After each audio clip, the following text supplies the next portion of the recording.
Welcome to R5 TV news. Anantapur జిల్లా జనసేన ఉపాధ్యక్షులు lawyer Kuntimaddi Jayaram Reddy మాట్లాడుతూ వైఎస్ జగన్మోహన్ రెడ్డి మరలా మీరు పాదయాత్ర చేస్తామంటున్నారు, చేయండి. ప్రజల సమస్యలు తెలుసుకోండి, వాటి పరిష్కారం కోసం మార్గాన్ని అన్వేషించండి. అంతేకాని డ్రామాలు చేస్తూ కూటమి ప్రభుత్వానికి సినిమాలు చూపిస్తామంటే ఇక్కడ ఎవరు చూస్తూ ఊరుకోరు అని గుర్తుంచుకోండి. మీరు కూటమి నాయకుల్ని విమర్శించే తరుణంలో మరీ ముఖ్యంగా జనసేన అధ్యక్షులు పవన్ కళ్యాణ్ ని మరొక మారు దత్తపుత్రుడు అని సంభాషించడం చాలా దురదృష్టకరమన్నారు.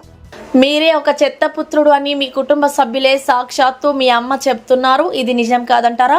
మీరు ఇదే విధంగా జనసేన అధ్యక్షులు పవన్ కళ్యాణ్ గురించి మాట్లాడే ధోరణిలో మార్పు రాకపోతే ఇక నుంచి నిన్ను చెత్తపుత్రుడు అని పిలవాల్సి ఉంటుంది. గుర్తుపెట్టుకోండి.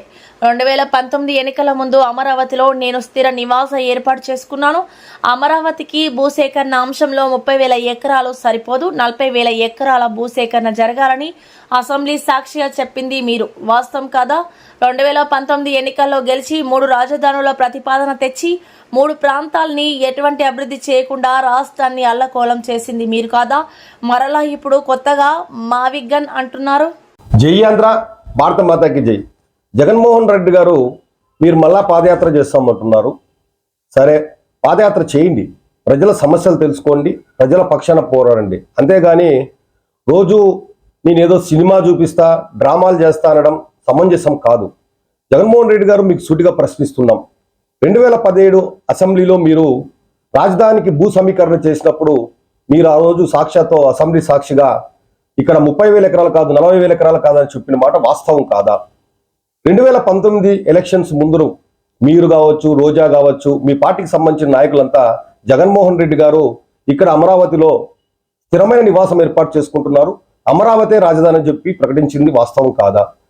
ఎన్నికల తర్వాత మీ పార్టీ అధికారంలోకి వచ్చిన తర్వాత అమరావతి రాజధాని కాదు 3 రాజధానులు అని చెప్పేసి ప్రతిపాదన తెచ్చారు. కనీసం 3 రాజధానుల అభివృద్ధి జరగలేదు మీ పరిపాలనలో. తర్వాత జరిగిన ఎన్నికల్లో కూడా మీరు గత 24 ఎన్నికల్లో కూడా అమరావతి రాజధాని అని కూడా చెప్పారు. మరలా ఇప్పుడు ఏదో కొత్తగా మీరు మావిగాని అంటున్నారు. జగన్మోహన్ రెడ్డి గారు కేవలం దురుద్దేశపూర్వకంగా రాష్ట్రంలో అలజడు సృష్టించి పారిశ్రామికవేత్తల్ని పెట్టుబడులు పెట్టకుండా తరిమేసే దురుద్దేశం తప్ప దీంట్లో వేరే ప్రతిపాదన కాదు.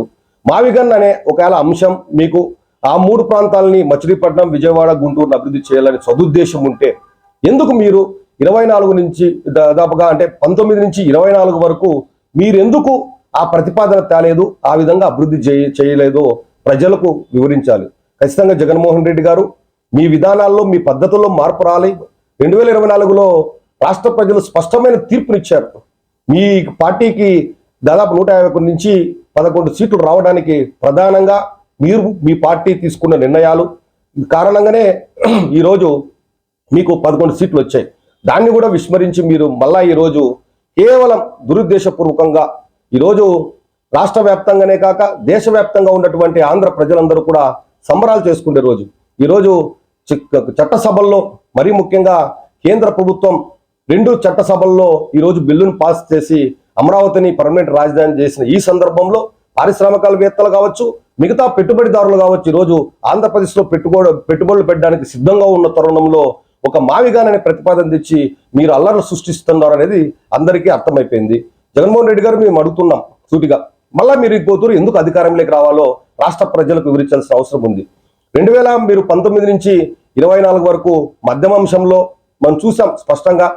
డబ్బే తీసుకొని, క్యాష్ తీసుకొని, ఎక్కడ కూడా డిజిటల్ పేమెంట్ లేకుండా ఆ డబ్బంతా ఏం చేశారు, ఎవరికి పోయింది, ఏ బినామీ కంపెనీలకు ఇచ్చారో రాష్ట్ర ప్రజలకు మీరు వివరించాలి. ఇసుకలో కూడా కేవలం మీరు ఏ విధంగా డబ్బు దోచుకున్నారు. తర్వాత మీ అనయంగులతో రాష్ట్ర వ్యాప్తంగా హిందూ దేవాలయాలని కావచ్చు, లేకపోతే హిందూ దేవుళ్ళని కావచ్చు అవమానకరంగా మాట్లాడించి అవహేళన చేశారు హిందూ దేవుళ్ళని. తర్వాత మీ కావలసిన మీ బాబాయ్ టీటీడీ చైర్మన్ చేసి ఆయన్ని టీటీడీ అక్కడ అపవిత్రం అంటే కల్తీ నెయ్యి కలిపి లడ్డూని కూడా ప్రసాదాన్ని కూడా మీరు అపవిత్రం చేసి హిందూ దేవుళ్ళని అవమానపరిచే విధంగా, మరోవైపు దేవుళ్ళంటే అంటే చులకన చేసే విధంగా రాష్ట్ర వ్యాప్తంగా మీరు చేసిన ధర్మానికి, సనాతన ధర్మానికి అపచారం చేసింది వాస్తవం కాదా? ఈ విషయంలో కూడా మీరు రాష్ట్ర ప్రజలకు సమాధానం చెప్పాలి. వీటిపైన మీరు ఏం సమాధానం చెప్పరు. మళ్ళీ ఈ రోజు కొత్తగా పాదయాత్ర చేస్తా, మళ్ళా ప్రజలను ఉద్ధరిస్తా అనే దురుద్దేశంతో మీరు చెప్తున్న మాటలు. జగన్మోహన్ రెడ్డి గారు మీరు రండి, అసెంబ్లీలోకి రండి, పాదయాత్ర చేయండి, మీ ముద్దనం ప్రజా సమస్యల పైన చర్చించండి. ప్రజల సమస్యలు ఏదైనా ఉంటే ప్రభుత్వం ఏదైతే ఒకవేళ రాష్ట్ర ప్రజలకు ఏదైనా హామీలు ఇచ్చి నెరవేర్చకపోతే వాటిని ప్రశ్నించండి. కానీ మేము సినిమాలు చూపిస్తాం, డ్రామాలు చేస్తామంటే ఇక్కడ ఎవరు చూస్తూ ఊరుకోరని కూడా మీకు సూటిగా తెలియజేస్తున్నాం. మరోవైపు జగన్మోహన్ రెడ్డి గారు నిన్న మీరు కూటమి ప్రభుత్వాన్ని ఉద్దేశిస్తూ చంద్రబాబు నాయుడు గారు కావచ్చు, పవన్ కళ్యాణ్ మరోమారు మీరు దత్తపుత్రుడు అంటున్నారు. ఇది తప్పు. మీరు పవన్ కళ్యాణ్ గారు పదే పదే దత్తపుత్రుడు అంటే మేము చూస్తూ ఊరుకోం. నువ్వు ఒక చెత్తపుత్రుడు అని చెప్పి నీకు చెప్పాల్సి వస్తుంది. నువ్వు నిజంగా చెత్తపుత్రుడివే. ఎందుకంటే కనీసం నీ తల్లి, మీ చెల్లి కూడా నిన్ను అసహించుకుంటున్నారు ఈరోజు. కేవలం డబ్బు సంపాదించడము, అక్రమంగా దోచుకోవడం, దాచుకోవడం తప్ప నీకు వేరే ఉద్దేశం లేదు. అది స్పష్టంగా అర్థమవుతుంది. కనీసం నీ కుటుంబ సభ్యులే నిన్ను చెత్తపుత్రుడు అంటుంటే నువ్వు వేరే వాళ్ళని విమర్శించే స్థాయి కాదు. మరీ ముఖ్యంగా పవన్ కళ్యాణ్ గారు విమర్శించే స్థాయి నీది కాదని చెప్పి జగన్మోహన్ రెడ్డి గారు నీకు సూటిగా తెలియజేస్తున్నాం.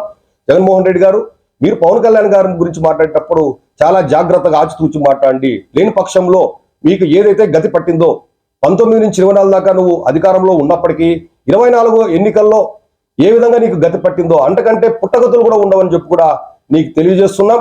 చాలా జాగ్రత్తగా మాట్లాడండి పవన్ కళ్యాణ్ గారి గురించి. ఈరోజు పవన్ కళ్యాణ్ గారు తీసుకున్న శాఖలు దేశంలోనే ఏ శాఖలు అయితే తీసుకున్నారో పవన్ కళ్యాణ్ ఆ శాఖల్లో మంచిగా పనిచేస్తూ ప్రజల పక్షాన ప్రజలకు కావాల్సిన అన్ని వనరులు చేకూరుస్తున్నాడు.